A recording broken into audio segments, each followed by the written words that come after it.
মুক্ত করতে গেলে এই সরকারকে ঝেঁটিয়ে বিদায় করা ছাড়া আর কোনো উপায় নাই। সুতরাং সেই লক্ষ্যে আমরা আজকে একমত হয়েছি এবং দ্রুততম সময়ে আমাদের রাজপথের আন্দোলন আমরা আবার শুরু করব।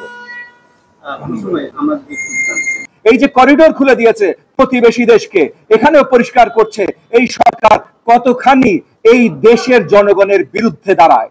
এবং এই দেশের জনগণের বিরুদ্ধে দাঁড়িয়ে যখন মুক্তিযুদ্ধের চেতনা নিয়ে এই সরকার কথা বলে, তখন এই দেশের জনগণকেও আপনাদের মাধ্যমে আমি মনে করিয়ে দিতে চাই যে আজকে এই যে যেখানে আমরা দাঁড়িয়ে আছি, যারা এই পার্টি শুরু করেছে, যারা এই পার্টির মাধ্যমে এই দেশের নেতৃত্ব দেওয়া শুরু করেছে, বাংলাদেশের মুক্তিযুদ্ধ তারা সফল করেছে।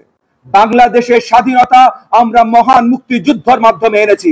তো মহান মুক্তিযুদ্ধের সফল নায়ক যারা ছিলেন, আমাদের বীর মুক্তিযোদ্ধা ছাড়া আমরা সকল বিরোধী দল আজকে তাদের সাথে আছি, দেশের জনগণের জন্য আছি। ধন্যবাদ।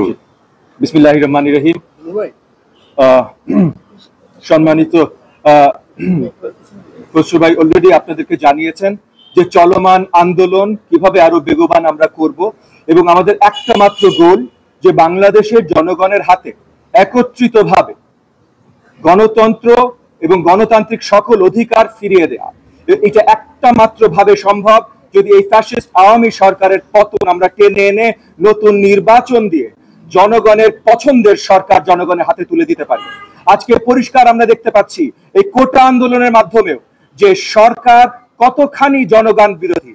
অনতিবিলম্বে বিদায় করতে হবে এবং সেই বিদায় ঘণ্টা বাজাতে গেলে আজকের সামগ্রিক পরিস্থিতিতে জনগণ যে চাপের মধ্যে পড়ে গেছে, এই জনগণকে মুক্তি দিতে হলে হাসিনাকে এই ক্ষমতাচ্যুত করে আন্দোলনের মধ্য দিয়ে এবং একটা সুষ্ঠু নির্বাচন এবং গণতান্ত্রিক ধারায় রাষ্ট্রটাকে নিয়ে আসা, মানুষের সাংবিধানিক অধিকার এবং মানুষের পেটে যে আজকে লাথি মেরেছে অর্থনৈতিকভাবে, আজকে আমরা যে একটা দুরবস্থার মধ্যে পড়ে গেছি, সেই অবস্থা থেকে বাংলাদেশের জনগণের বিরোধী সরকার থাকবে, তাদের কাছ থেকে তো জনগণের সত্যিকার সমস্যার সমাধান পাওয়া তো দূরের কথা।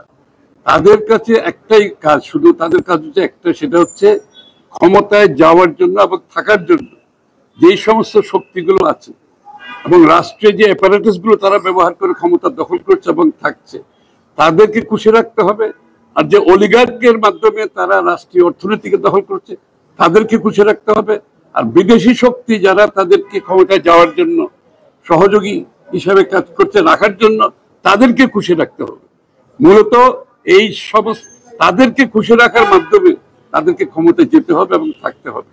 সুতরাং বাংলাদেশের জনগণ যেখানে 60 লক্ষ বিরোধী দলের নেতা কর্মীর বিরুদ্ধে মামলা হয়, যেখানে হাজার হাজার নেতা কর্মী গুম হয়ে যায়, খুন হয়ে যায়, যেখানে হাজার হাজার নেতা কর্মী তাদের বাড়িঘরে থাকতে পারছে না, পালিয়ে বেড়াচ্ছে, যেখানে কোনো জীবনের নিরাপত্তা নাই, যেখানে কোনো আইনের শাসন নাই,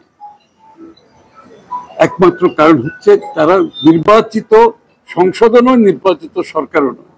সুতরাং তাদের অবস্থান যে এখানে থাকবে এটা আশ্চর্য হওয়ার কিছু নাই।